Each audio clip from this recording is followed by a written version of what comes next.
All right, good afternoon, everybody. Welcome to SEVA VentRounds. Today is May 30th, 2023, and we're going to talk about patient paradox, one of those that you see a little bit and you expect one thing to happen and it goes the other way. So this is the topic is when effort hurts.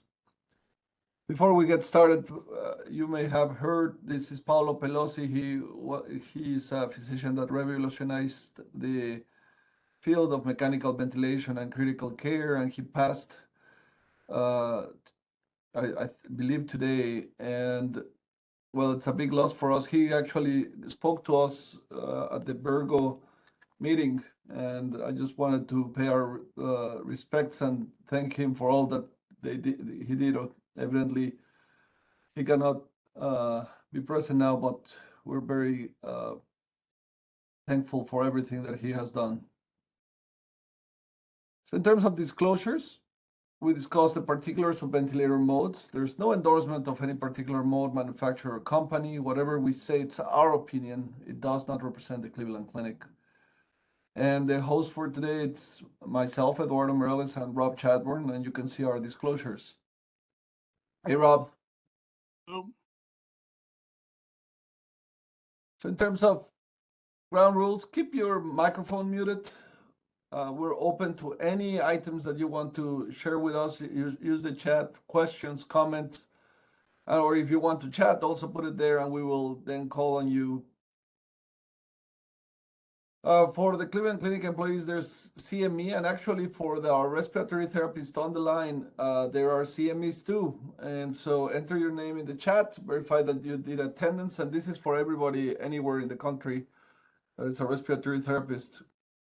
You must do an evaluation, and if you complete the evaluation, you get the credit. There you go.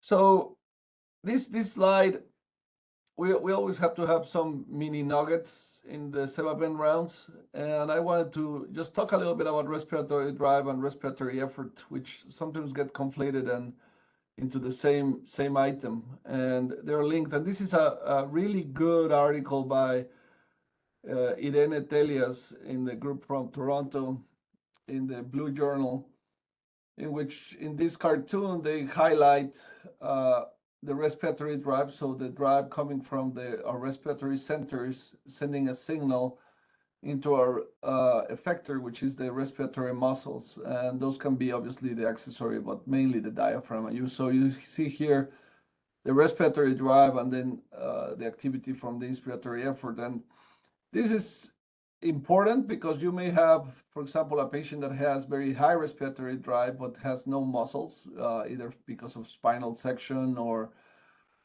because the muscles cannot generate that movement, and so you may have a very high respiratory drive and inability to generate high inspiratory effort. And you may have patients that have a high respiratory drive and are generating a normal inspiratory effort. And they usually move hand in hand. We know that, I mean, if you have high respiratory drive, you may have high inspiratory effort. And one of the items that you use to measure this at the bedside that we is the PO1. So you occlude the airway, and in the first 100 milliseconds, the pressure will go down, and that is called as the PO1. And it can be done by either measurement, by an actual measurement. So you do a pause, and then you measure how much the pressure dropped. Or it can be estimated by the ventilator. And some ventilators do the pause, so you have to activate it and see it. And in others, it's constantly measuring one after the other. And Irene and the group did a really amazing job of demonstrating how these methods correlate and how well they behave. But right now we're talking on big terms. So that would be the measurement of the PO1. And they also, in that article, they were able to correlate that when you have a very high PO1, that correlated fairly well with high inspiratory effort. So they saw that if you had a PO1 higher than 3.5, that correlated with the measurements that we currently do for high respiratory effort. So it was sensitive and specific for that. The other measurement that we usually see is you can do an end expiratory pause, as you see here, and not only measure the PO1, but you can measure the full excursion, and that's the amount of drop in on pressure that causes the effort. So it's the amount of muscle activity that occurs. Rob, comments? You think we could sum up by saying that the respiratory drive is the output of the brain and the inspiratory effort is the output of the muscles, and PO1 is a direct measurement of inspiratory effort and an indirect measurement of drive? Yeah, I think you put it more elegant every single time. That's correct. Thank you. That's perfect. And this is what I like about this cartoon, and you have to applaud the group for making it so efficient for us to be able to understand this, because this usually gets both terms get used indistinctly in the literature, and you end up completely conflated and confused. All right, so let's move to our case. This is a relatively straightforward case, and I'll give you some time to just take a look at the waveforms. And if you are seeing this as a recording, this is the moment that you pause it and read the waveforms in peace.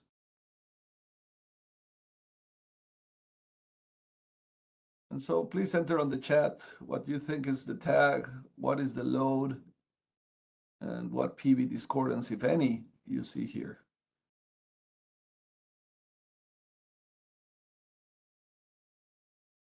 And I see a lot of really good friends on the line. I see Ben Bosters and Miguel Ibarra, a lot of our fellows on respiratory therapy. So great to see you all.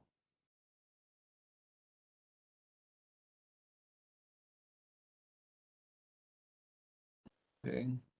So the tag is starting to come in, and as you type in and put your thoughts, I'll start going by the tag. And in terms of what it is, and we put the full disclosure here that this is pressure control. That's the commercial name.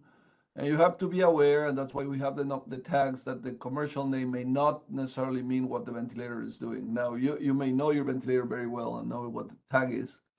But in this case, it's pressure control, and that means that what we're controlling, the breath control variable is pressure.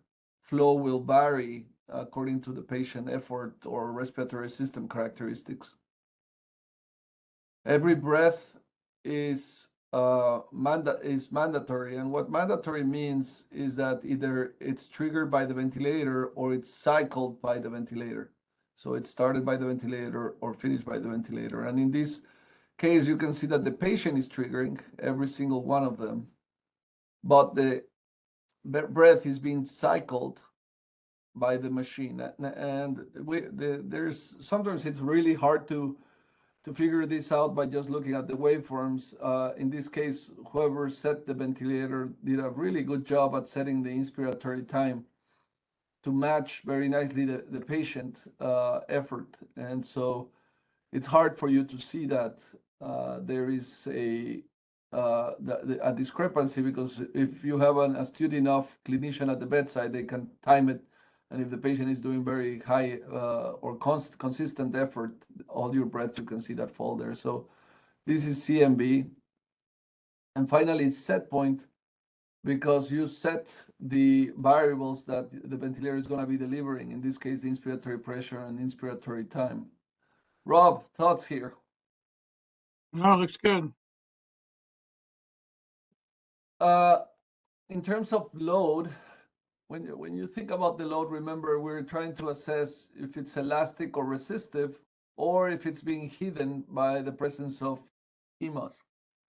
And the benefit of knowing what is the variable that is controlling the breath is that then you know where to look to ascertain the load. And in this case, we're controlling pressure, so we look at the flow.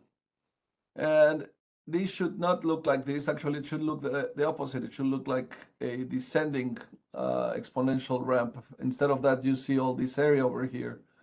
And that, as you know, whenever we see that, it moves away from the baseline, that is suggestive that there is the presence of PMOS. And then during expiration, you would expect, again, an exponential decay, something that would look like that. And here you don't see that. It's still decaying, and it looks kind of flat. So you could argue that it's just there's resistance, and that's why it's not getting to baseline, or that the patient is doing effort. So I'm gonna think that this is effort, but actually, if you look at the PMOS over the pressure, it looks relatively flat. So maybe it's passive. Rob, what do you think? Is this resistive or is it PMOS? I think it's PMOS, especially since there's so much PMOS on inspiration. It's not going to just go away on expiration. Right. And then So, and particularly what the that means is the rate like patient that. is shifting from inspiratory to expiratory, correct? Yeah. And the patient's doing work both on inspiration and expiration. And sometimes you may have, actually, this may be a feature that there's obstruction. I mean, if the patient is exhaling with increased effort, but the patient is doing effort, inspiration and expiration. So that's what I would think. And if you think otherwise, please do put it on the chat. But that's what I'm seeing on our measurements, is that on the chat that people believe that this is inspiratory and expiratory effort. And so under those circumstances, you are unable to see through, and so you cannot really define if this is a elastic or resistive load, because the PMOS is hiding it underneath. And then in terms of patient ventilator discordance, so we use, because we don't have any other signal here, we use the flow signal and the pressure signal to ascertain the presence of PMOS. And we certainly see that the pressure drops and as the flow increases, and this is consistent with a nice trigger.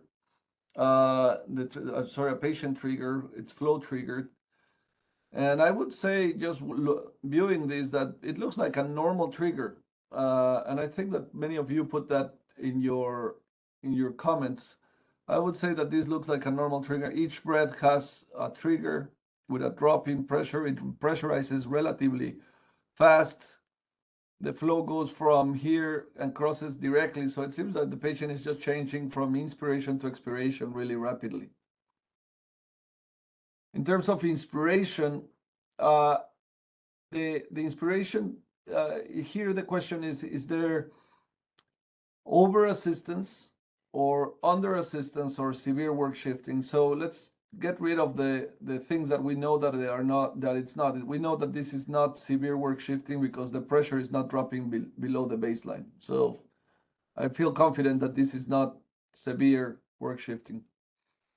In terms of over assistance, the features that you look for over assistance is either the presence of missed or failed triggers, or the presence of essentially no activity, no PMOS during inspiration, and instead you see a lot of activity here. So I would take out over assistance over here.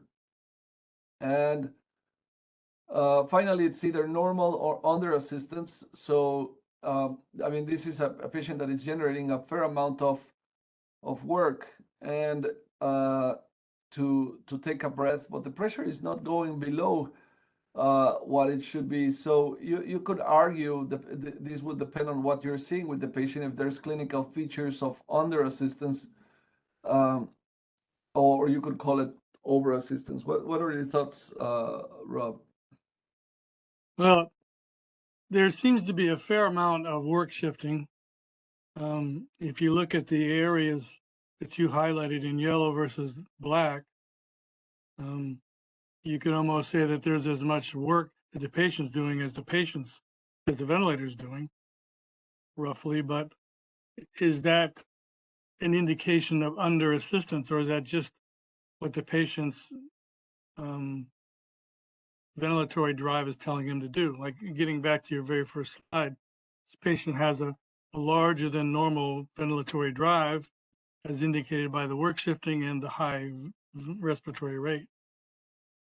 So I don't know that we have a specific tag that we can put on that. I would say it's moderate work shifting. Yeah, so this is one of those that you are. I mean, we know that it's not work shifting. We don't see some features that I would expect to see on severe on under assistance. And it may be that the drive is enough and you're doing as much as you can to support it, but certainly it has a lot of features of that the patient needs more assistance, or if that was clinically indicated. It's a question of where do you think is this the right spot for the patient? In terms of cycle, whoever set this ventilator high quality, it goes from top to bottom, and it's perfect cycling. So I would say that this is normal. And we talked about the expiratory work, the presence of work during expiration. So here the question is how much work is this patient doing? Is this appropriate or inappropriate? And then try to use a marker for this outside of the work. So there's a question here. Do you think because the trigger is normal, would that create some of the mixed normal or under inspiration? I guess that you mean normal or under assistance, Brittany. So yeah, I think that the question here is so the patient is triggering appropriately, and then during inspiration, is the patient getting enough support? And how do we gauge this? How do we know that that's enough support for the patient? There's some literature in which you can increase the amount of support to try to protect the diaphragm, meaning you would increase it so that the amount of swing generated by the esophageal pressure would go down, and so that the patient does not exert too much work on their own. So that is one of the items that you try to gauge for here. And for this, you would do two measures. One of those measures would be the PO1 to see if it's the drive, it's going there, and the second one is the swing, the esophageal pressure swing, to see how much pressure the patient is generating. And another item that you look at is the amount of tidal volume that the patient is generating for that amount of pressure. So this patient is getting 20 above 8 to generate a tidal volume of 287. And so now you can imagine that it's this 20 plus whatever the PMOS is generating. So this patient is respiratory load is very high to generate. So you can see here the dynamic compliance for this patient, even though it's doing a lot of effort, and that this number is including this 20 of P plus the PMOS that the patient is generating. So this is actually underestimating the compliance of the lung. It's pretty poor. There's let's go back for a second. There's a couple of items. It says those little bumps in pressure at early expiration are the result of the time constant valve controlling in the context of increased resistance, right? And then robust oscillation of inspiratory pressure due to under damper controlling in face of high inspiratory load, now compliance. So Rob, you want to explain a little bit more? Yeah, pressure control is, it's almost impossible for a ventilator to deliver a perfectly rectangular pressure waveform, particularly when you have to generate a high flow against a high impedance, which means a high elastic load or high resistive load. So the ventilator tends to overshoot, and then it tries to correct itself, and then it undershoots and overshoots. So that oscillation above and below the target pressure is a function of what's called dampening, which is, as someone mentioned, can be expressed in terms of the time constant. So how fast the ventilator flow controller reacts to these over and under pressure shoots. So that's why you see these oscillations, simply because it's an imperfect controller. It doesn't mean anything. Those oscillations don't get into the lung, and the proof is just look at the volume waveform. There's no oscillations in the volume waveform, and you multiply volume by elastance and you get lung pressure. So it's nothing to be concerned about. Yeah, actually, a lot of these oscillations, I remember a graph, seeing a very nice graph that had like a magnifying glass to how the machine controls the pressure, and it looks essentially a lot of little moving up and down on the pressure. It's not a flat, beautiful square, but it's moving up and down. Similarly, what happens is with the gain, I mean, here it's a big oscillation because of the amount of compliance that the pressure is or impedance, as you mentioned, Rob. But in general, it's doing this amount of adjustments to achieve that.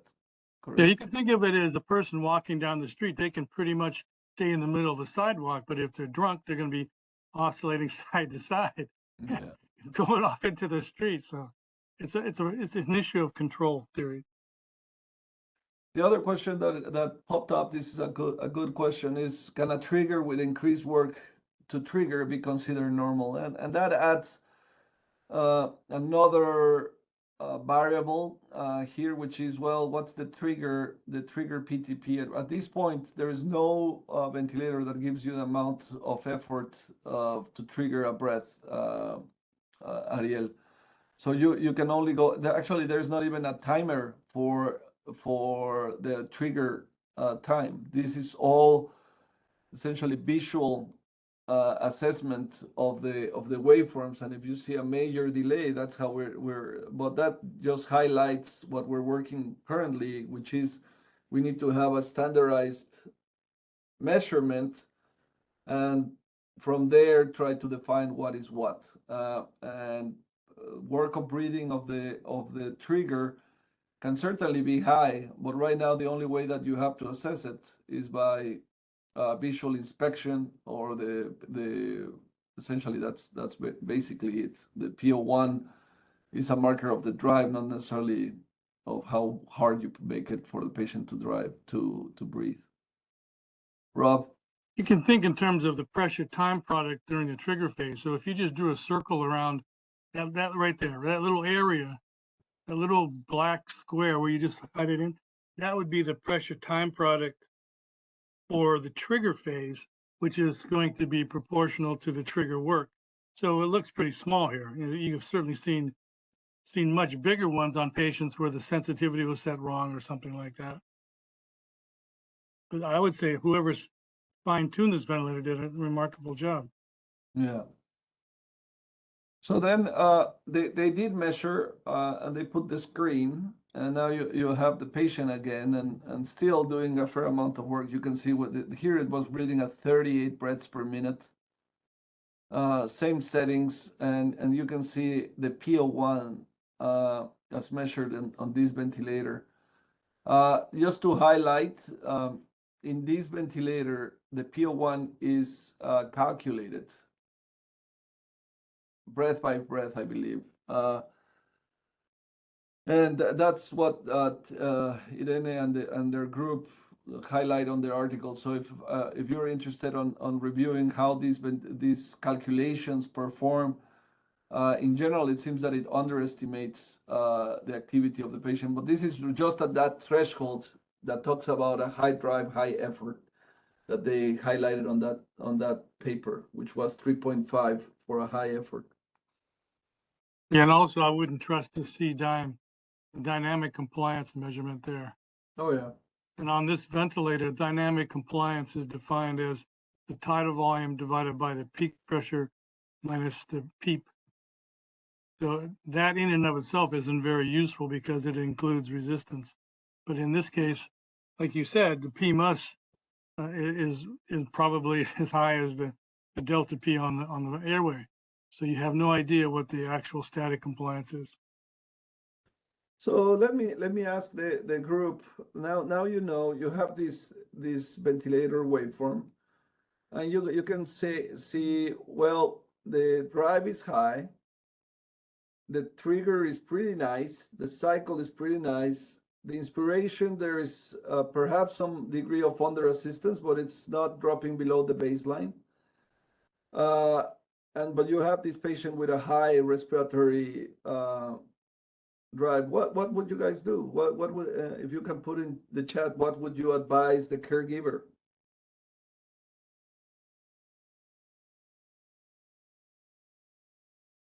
Have no fear.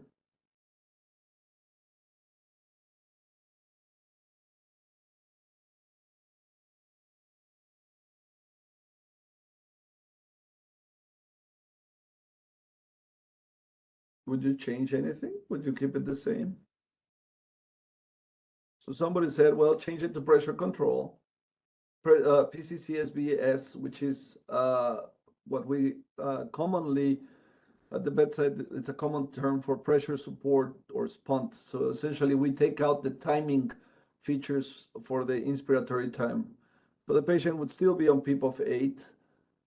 There would be not a baseline respiratory rate, and the inspiratory pressure remains the same. So that may not change much in terms of the level of support that the patient is getting, because the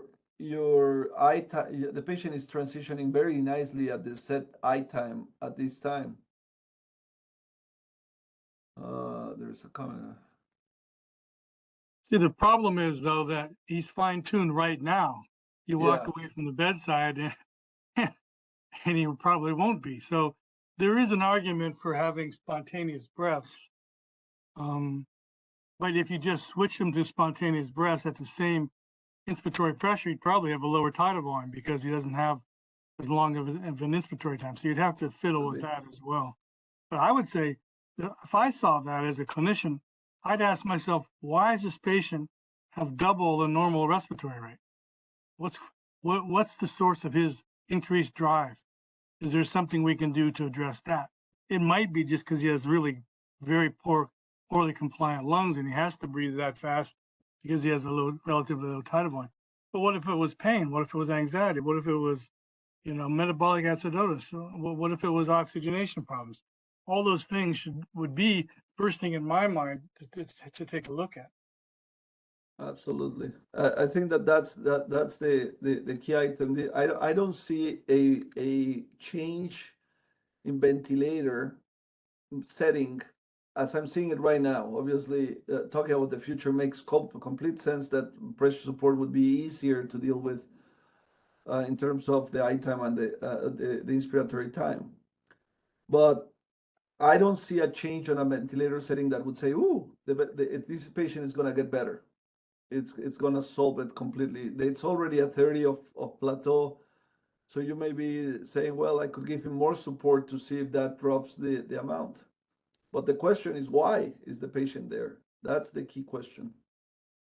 So the key here is that the clinicians at that time decided to give some sedation. And this is the waveform now after the patient receives sedation. And so this is actually a pretty nice waveform, because now you have the same settings. So same respiratory rate, same pressure control, same PEEP. And so it's the same tag, PCCMB S. Now you can read a little bit better. There's still PMOS during inspiration, right? You can still see, instead of that nice, there's still PMOS. But during expiration, now it becomes a nice exponential decay. So there was definitely work on that waveform that we were seeing there, and it takes around 1.5 seconds. So that's pretty decent amount of time to get down. So I would say the load is elastic mainly, which is normal, and then the triggers continues to be normal. The inspiration, now you see less deformation of your inspiratory waveform. There's still some amount of work shifting, but I would say that again, I'm between normal and over assistance, depending on where the patient is, but not under assistance, sorry. But now the rate is much better now that the patient got sedation, and the cycle is still beautiful. I mean, the still high quality cycling, and now there's no expiratory work. So we have improved at least the expiration, There is no more work, and some of the work during inspiration. But the cool part here is that after sedation, look what happened to the tidal volume. Right? So, sorry, it went from 280 to 323. So this patient gained some amount of tidal volume. Why do we think that that is?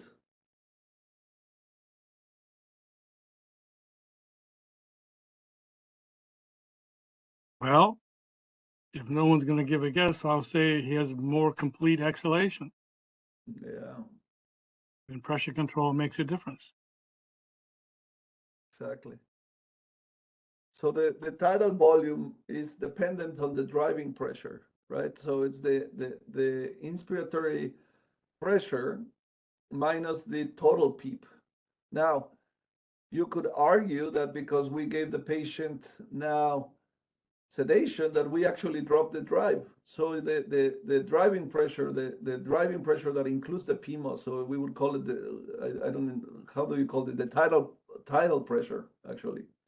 The tidal pressure would allow this patient much better, would have less driving pressure, but it's getting more tidal volume, and it has to be because the auto P went down in my from that standpoint. And I think many of you are recognizing that because the I2E changed on this patient because the respiratory rate went down. So great job in recognizing this. Any other comments, questions?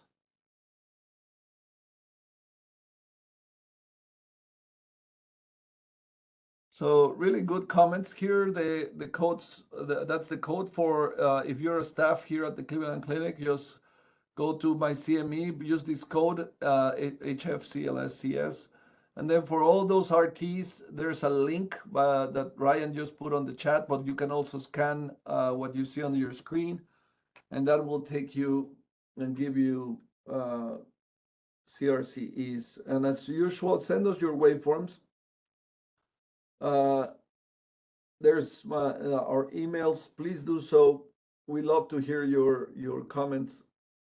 And again, thank you for joining us today on VentRounds. And this VentRounds was dedicated to Dr. Pelosi.